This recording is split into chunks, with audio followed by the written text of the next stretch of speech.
हाँ जी, अस्सलाम वालेकुम।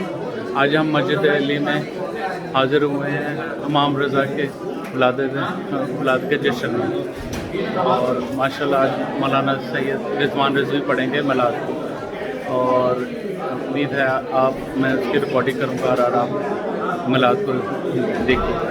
शुक्रिया। Auspicious night, the eve and the night of the wiladat of our 8th Imam, Imam Ali ibn Musa alayhi salatu wassalam.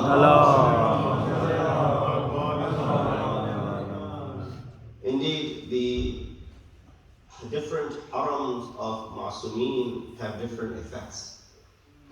The haram of Amir al-Mu'mineen in Najaf has this ubuhat, this grandeur when you walk in.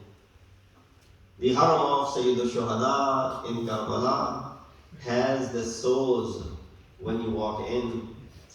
The haram of Qadhimain, Imam Musa al-Qadhim in Baghdad has this huzn and the grief when you walk in.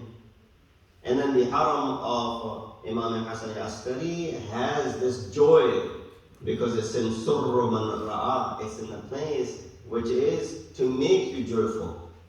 But the haram of Imam Raza is a place unique that has all of these together in one place. You find the grandeur of the haram of Amir al-Mu'mineen, you find the soz from the haram of Imam Hussein, you find the grief from the haram of Imam Qadhim, and you find the joy from the haram of Imam Hasan al-Askari, all together put in one place in the form of the haram of Imam Raza alayhi salatu wassalam in Mashhad al-Muqaddas. Salawat Muhammad.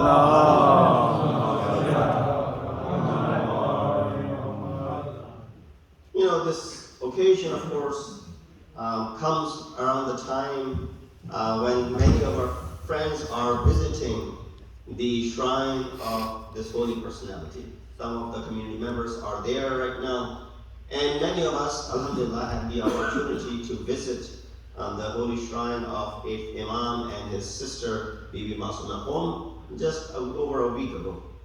And of course, many of you who have gone for this ziyarat, and many of you who aspire to go, inshallah, in future, may Allah subhanahu wa ta'ala take you for the ziyarat, as you heard in the kalam of Kamran Bhai, that we go, inshallah, for ziyarat from Mashhad to Karbala, that these places, you know, they provide that comfort to us, right? When you walk in to the house of Allah subhanahu wa ta'ala, and you're there, and this feeling, this ambience that is given to you and is provided to you, which brings you closer to Allah subhanahu wa ta'ala.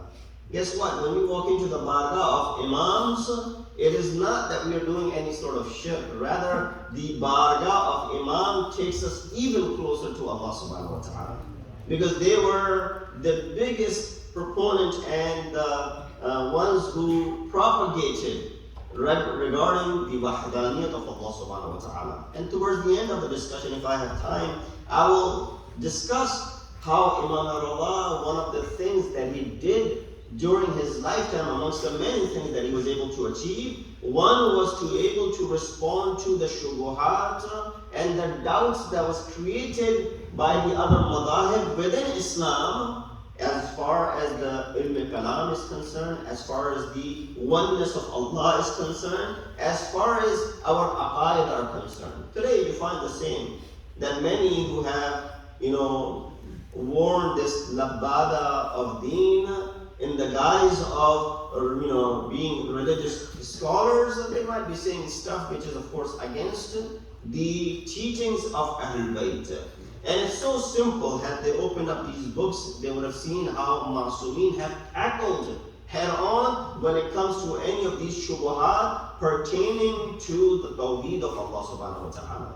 So with that said, you know, one of the titles of Imam is Ar-Rida. Rida is a maqam. Ulama akhlaq, when they talk about the different maqamat of a salik, a wayfarer, the one who's traveling in the way of Allah subhanahu wa ta'ala, one of the maqamat is not the highest of the maqam, it's one of the high-ranking maqamat though. So if you study ilm mantiq, ilm falsafa, and then ilm irfan, There's nothing wrong in studying these ulum, but gotta be very careful. Because sometimes these ulum could have such power, which then can be misleading as well.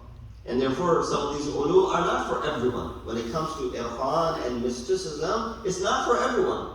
And it is possible that one might be misled after studying these. And that's why there is always this, gesture against teaching irfan in the Hawza of Najaf primarily. And even there was a lot of, contradiction to it when it came to the Hawza of Qum as well. In the initial days of the Hawza, in the time of Ayatollah Burjardi, he was one of the biggest philosophers, but when Allama Tabatabai started preaching falsafa and irfan, one of the biggest opponents was Ayatollah Burjardi. He said, I know what you're teaching.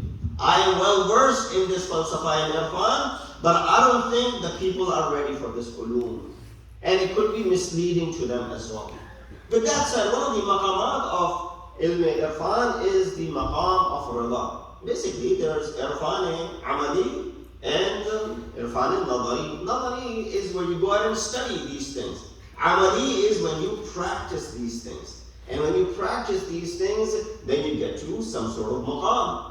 Now, everybody likes to see the maqam of many of the great scholars, the things that they were able to achieve, and say, well, maybe we can get our hands onto that maqam as well, that place as well, that rank as well. No, that's not that easy. The biggest and the best way of getting to that, someone came to Ayatollah Qadi Tabatabai, who was the teacher of Allama Tabatabai.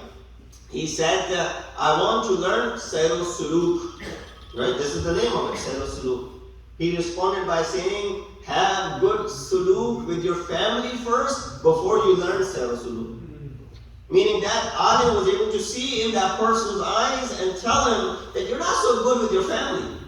And if you're not so good with your family, then there's no way that you could ever achieve this Sayr al-Suluk.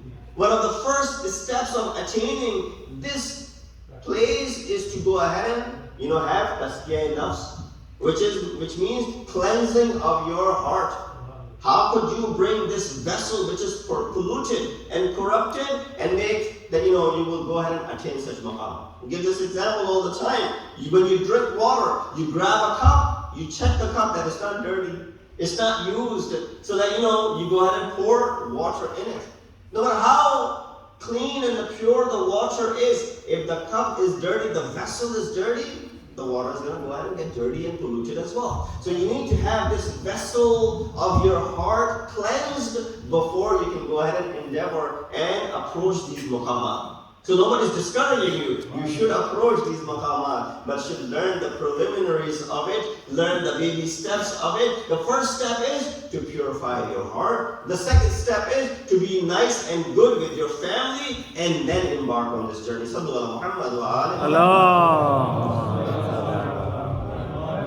So one of those maqamat is this maqami al-rada. And of course, our imams were at the highest, at the peak of all of these maqamat. Right? They were the instructors of these maqamat. So Imam Raza gets this title from Rasulullah, that he is Radi bil Qadr wal Qada. So what does this Rada mean? The word translates as the one who's pleased. The ayat that I recited for you from Surah Tawbah says, وَرِضْوَانٌ مِّنَ اللَّهِ أَكْبَرُ.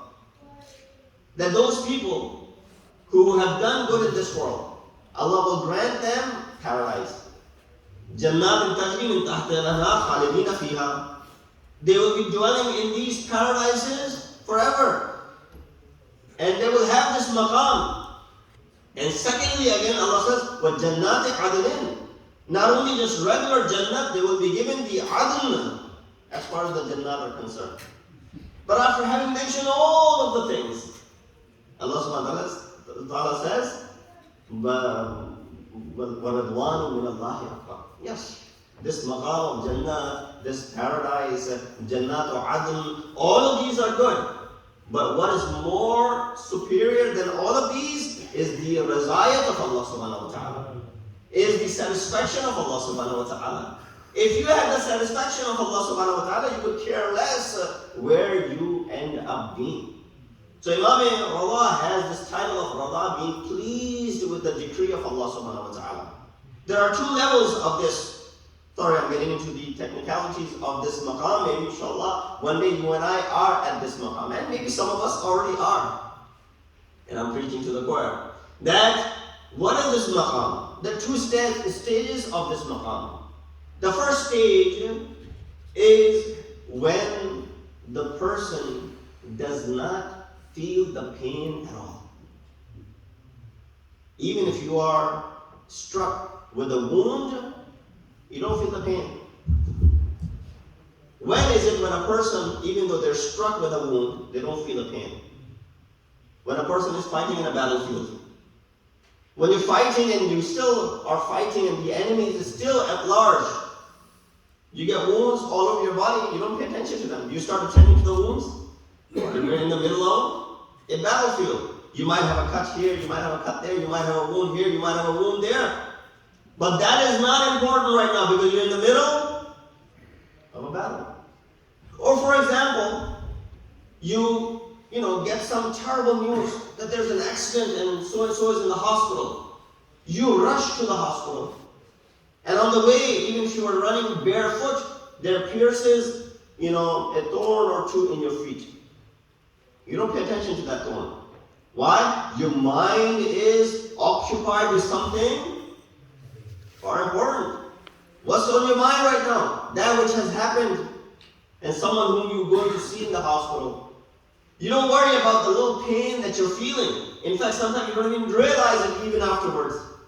How many times has it happened to you that you were busy doing something, and then after you were done with the work, you said, oh, I got a cut over here. I didn't even realize it.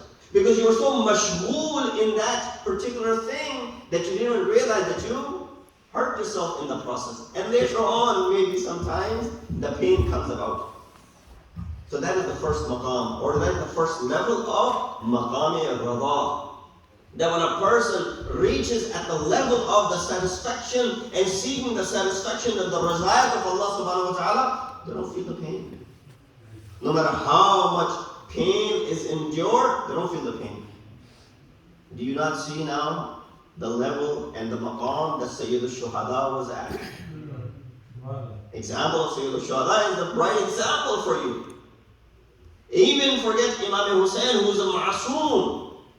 His sister, Bibi Zainab, she's at that maqam of Allah as well. You not see that she did not shed one tear for her own loved ones. She saw all the massacre in front of her eyes, yet she went through it. So that's first maqam, that's first level of it, where you don't even feel the pain. The second level of maqam al-Raza is lower than that. Maybe you and I are at that level, where we do feel the pain, but we're willing to bear this pain because we know that on the other side there will be ease. I'll give you an example. Someone tells you that you'll have to go through a heart surgery.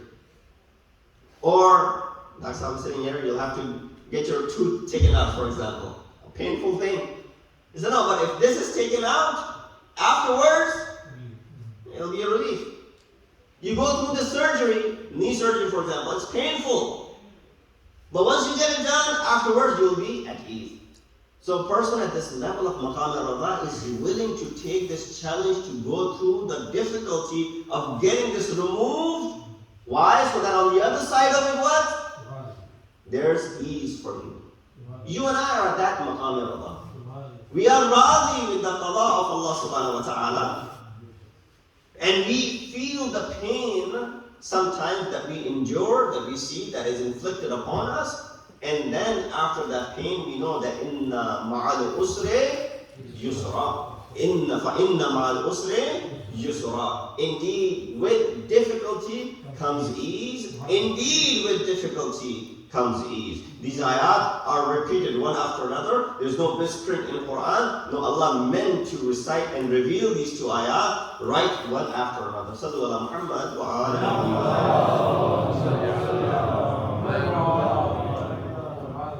So with that example of maqam al-Raza, maybe inshallah, Some of us are at that level, and if we're not, we can work our way to get to that level. Briefly, in the time that I have, 20-some minutes before the Adhan of Maghrib, Imam ﷺ lived in the time of Harun al-Rashid and Mamun al-Rashid, the two Abbasid caliphs. The father who took Imam Kazim's life, and the son Mamun who took Imam Raza's life. Now there are a lot of questions pertaining to that, why Imam accepted being the crown prince of Mamun. And then of course the marriage of Imam with his daughter as well. Imam ﷺ actually responded to it. If you have any doubts as to why Imam accepted it, Imam responded. Because people, you think that today we question this or people are questioning this, do you think people didn't question that at that time? They indeed did. Imam ﷺ, when he was offered to be the crown prince, Imam said this to Mamun. He said, "In kanat hadhihi al-khilafa laka," if this khilafat is yours, wallahu ja'alaha laka, and Allah has made this khilafat for you, fala yajuza an takhla'a libasun.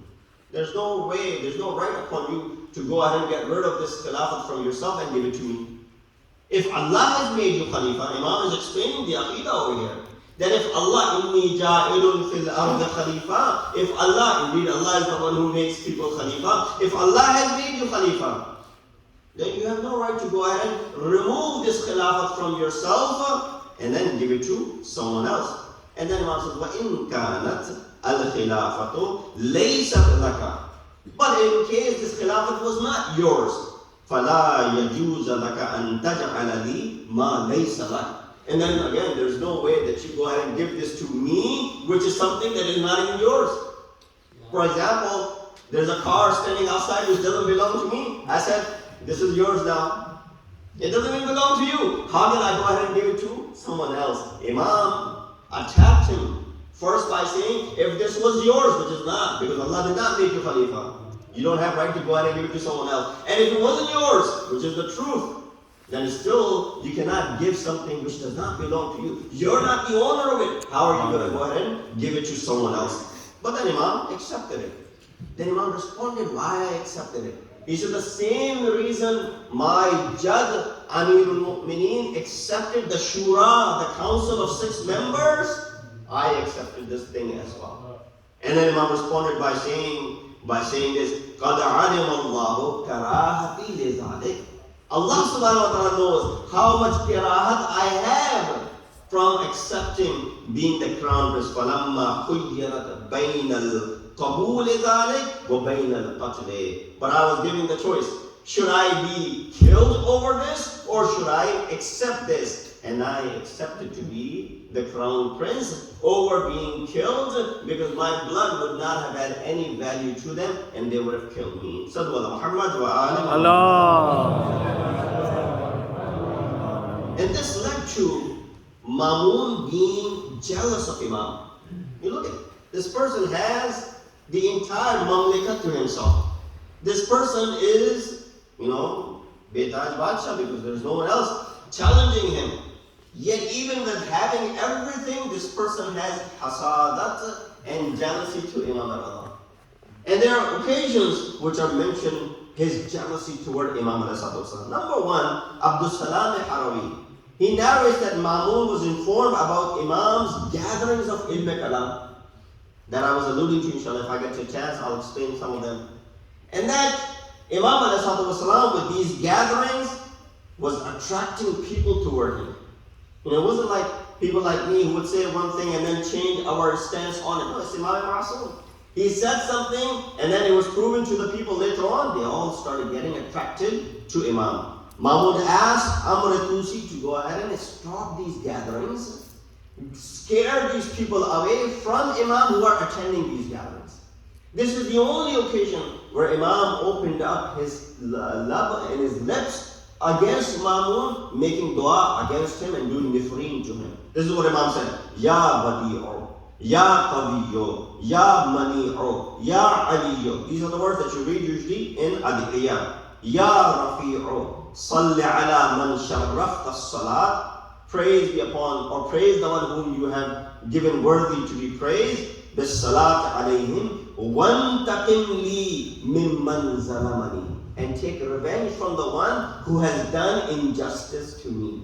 Meaning what? The person who had put the Shia away from this gathering which was there. So the hasadat of Mamun was present there. Number 2, Ahmad ibn Ali al-Ansari. He narrates that I asked Abu Salt. Abu Salt was one of the companions of Imam, as to how did Mamun ever agree to kill Imam Raza? How did he ever get to this sort of conclusion to go ahead and kill Imam? He said there were many occasions. He said one of those occasions was that Mamun made Imam the crown prince to show people that Imam is after dunya. He's just like you and I. He's after dunya talabi as well. If you give him some power, he will show you his real face. But Imam ﷺ proved once after another that no, he was not after this world. In fact, the world was after Imam Raza. SubhanAllah. The world kept coming back, and this is where I heard this from one of my teachers, that we recite in the Ziyarat Nama, Ya Gharib al-Ghuraba. Now the word Gharib, I've explained before, means stranger. You know, Ajnabi, as we say in Urdu. Gharib means Ajnabi, not Gharib, poor. Why is Imam Ajnabi? Because Imam is the only Imam who's sent to Tus, Mashhad, which is far, far away from his, land of his Aba wa Ajdad. No one had gone that far as the family of Imams is concerned. He's the first one to go this far away. As far as someone went was Kadaman, for example, Imam Musa Kadaman. He too later on went to Kadaman, but all his life he spent where? In Medina. So Imam Raza is the first one to be sent so far away, or had to go so far away. So we recite in the Ziyarat Nama of Imam, Ya Gharib al-Ghuraba. Oh, the one who is Gharib, stranger, Ajnabi, amongst those places where Imam was sent. Gharib al-Ghuraba, at the superlative degree of being Ajnabi. When you go to a new place, when you go to, for example, another city or another state for work, and then you look up the center where's the masjid nearby, then you go to that masjid, and there's a jashan going on. You don't know the mu'mineen, you're just sitting in that jashan, but you feel like a stranger. Then you come back to New Jersey, you come to masjid, you come to your Imam Raza, and you attend, and you see all the faces that recognize you, there's a different feeling. When you attend jashan over here, and when you attend jashan in another state, there's a different feeling for you. Or when you travel to another place for work, you feel like a stranger because you don't know many people over there. Imam Raza was the same way. But my teacher said that we read, Ya Gharib al-Ghuraba. But oh Imam, where is this ghurabat and being a stranger? When we look at your shrine, when we look at the golden dome, when we look at this dome of yours, and we see the entire city is yours, you are Shah Khurasan, you are Shah Tus, there's no way can anyone say that you are Gharib al-Ghuraba. SubhanAllah. Your maqam, and after having taken over this land, the entire Persian land is recognized through you. You were a stranger in this land, now the entire land is recognized through you. Salawat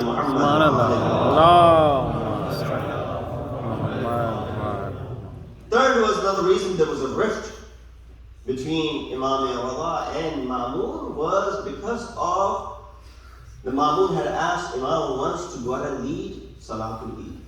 Imam had initially mentioned to him that I don't want to take part in any of your policies. But he said, no, I want you to lead Salatul Eid. Imam said, if you want me to lead Salatul Eid, then I will lead the way my Jami used to do. He said, sure. Mamun hadn't seen how Rasulullah used to lead, so he said, sure. How bad could it be? Or how good could it be? Let's take a risk and let's take a chance.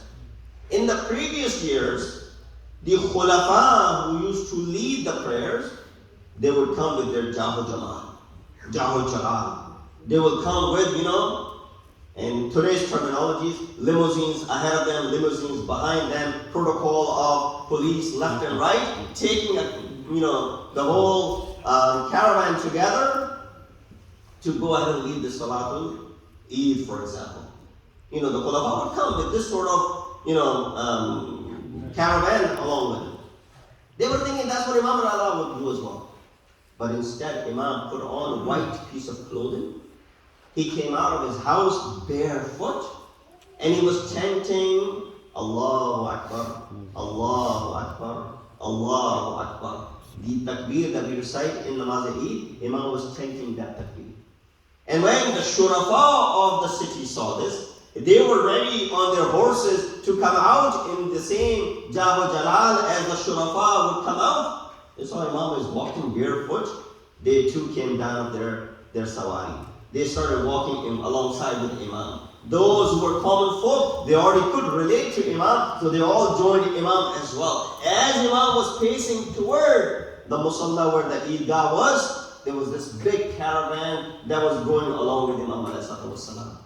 After seeing all of this, Fadl says to Ma'mun, in balagar rida al-musalla ala hadha sabil. If Imam Raza reaches the place of salat in this fashion, iftatana bihin nasu wa ra'yu an nas'alahu an tarja.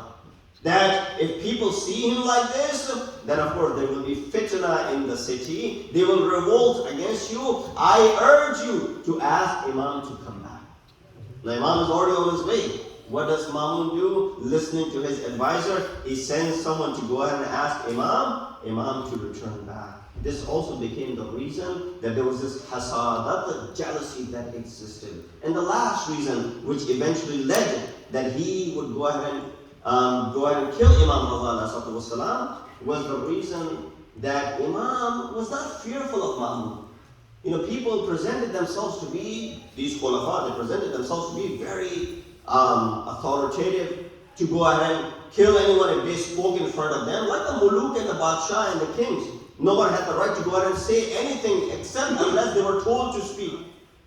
Imam Raza did not care and had no fear of Mamun whatsoever. Imam saw him in the public doing something haram, Imam would go ahead and stop him. He said, don't do this. Be fearful of Allah and be fearful of the adab of Allah subhanahu wa ta'ala. Mamun would listen to Imam. But inside, there was this, this anger that was increasing, which eventually led to killing Imam. Last thing that I wanted to mention before I conclude is the propaganda that the Abbasids had toward Alawites. Alawi are those who are the descendants of Amir al-Mu'minin. In general, it is spoken and referred to those who are the children of Ali.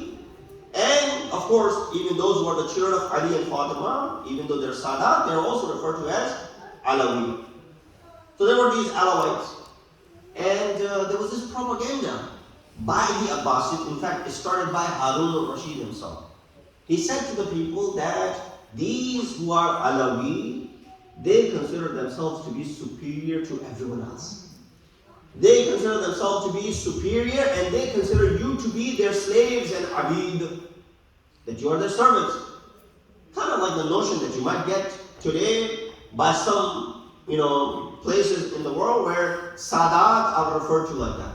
That as if they have this superiority, that they have this authority because they belong to the family of Rasulullah, and everyone else, for example, is their slave or servant. That was a propaganda that was brewing at that time. Imam ﷺ heard this, and you know why this was there? Because ayat of Surah Bayyana and Khairul Bariyah. When the ayat Khairul Bariyah was revealed, Rasulullah said to Amir al-Mu'minin, Ya Ali, anta wa shi'atuka hum Khairul Bariyah. Only you and your followers are Khairul Bariyah.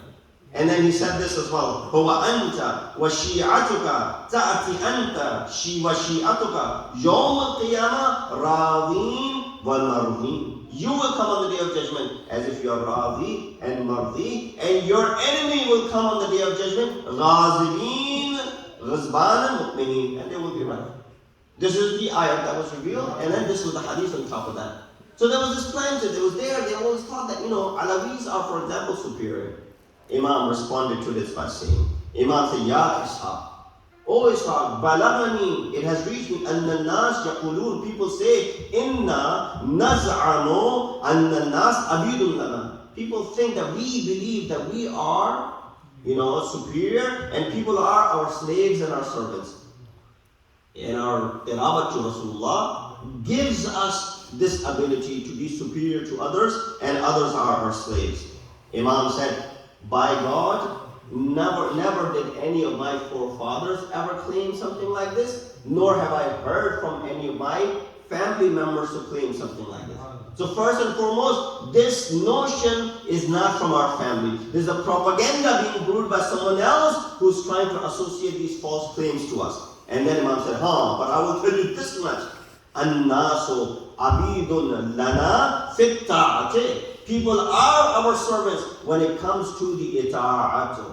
When it comes to being obedient, they are abidun lana, meaning us imams, they are abid and they are slaves. When it comes to our ita'at, wa mawalin lana, they are our mawali, they are lovers. Fit deen, as far as this deen is concerned. But yes, this is no superiority. Why? Inna akramakum indallahi atqakum. Sallu ala Muhammad wa ali Muhammad.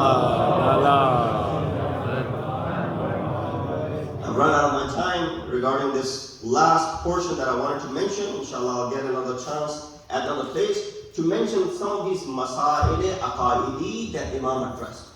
You know, there are many shubahat that were presented at that time where people were considering, Allah subhanahu wa ta'ala to be an entity which is visible, which can be seen, and then Imam gives proofs all through from the ayat of Quran to go ahead and give rad to all of these false claims. But of course, Imam Raza is someone who fits or who stated these words, that indeed, kalimatu la ilaha illallah is that the kalima la ilaha illallah is my fort.